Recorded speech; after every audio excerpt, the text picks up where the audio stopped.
Doubts have been raised about the security of voice recognition software which is being used to prevent bank fraud. This is a fascinating story, this. HSBC use it to protect accounts, you might well have one, and says it's secure because each person's voice is unique. But a BBC reporter and his twin have shown the system can be fooled. Dan Simmons' non-identical twin Joe accessed his account via telephone after he mimicked his brother's voice. After the tone, please repeat the phrase, "My voice is my password." My voice is my password. Welcome to HSBC Advance. The balance of your account is £1.21 credit. I'm off to the bank. For your available balance. I thought it was going to be more than that, Dan. That's a BBC reporter's salary for you. But fascinating, isn't it? In a statement, HSBC said Voice ID is a very secure method of authenticating customers and added twins do have a similar voice print, but the introduction of this technology has seen a significant reduction in fraud and has proven to be more secure than PINs, passwords and memorable phrases. Tom Harwood is Chief Product Officer at Aeriandi, a voice security company based in Oxford. Tom, hey, thanks for coming in to talk to us first of all, but are you surprised that a reporter and his brother have been able to fool a system like that? It's interesting, isn't it? I think it is a little bit surprising, certainly. But I think that consumers should be assured in general that biometrics is a good way of protecting their details and access to their account. Not everyone obviously has an evil twin brother to go and hack in. And we must remember that banks deploy this software in the first place because it is more secure. No system is perfect. So prior to this software, they would see fraud on a PIN or a password, and they're deploying these systems because they're seeing a reduction in fraud. Yeah, I know we only had a little sort of 20-second clip there, but the guys did have quite a long go at getting in and managed to get in, so the system didn't shut down. So should people be worried here?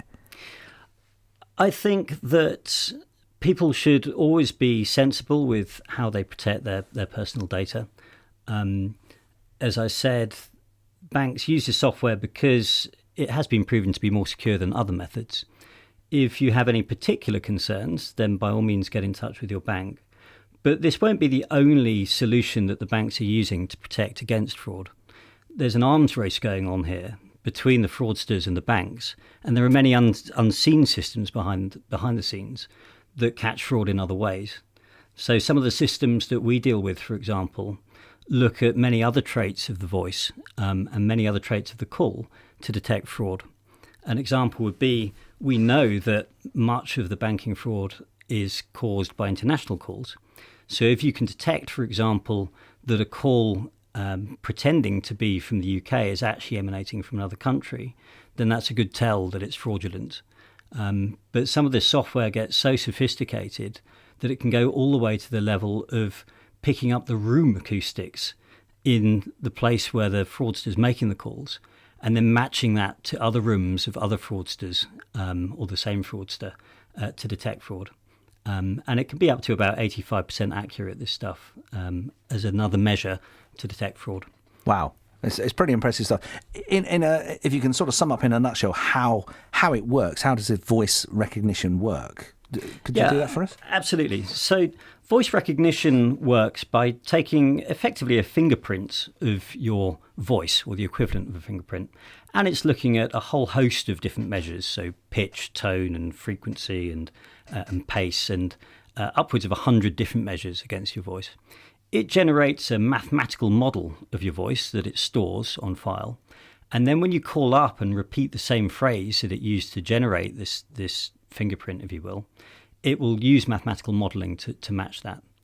Now that's shown to be pretty accurate, but clearly by your investigation, it's not perfect, as no system is. Tom, really interesting to meet you. Thank you very much for coming in and sharing that with everyone. Thank you too. Tom Harwood, Chief Product Officer at Aeriandi, a voice security company in Oxford. Sharing your passion. BBC Radio Oxford. Sports. All the sports. Here's Jerome Sale. Oxford City Stars say a planned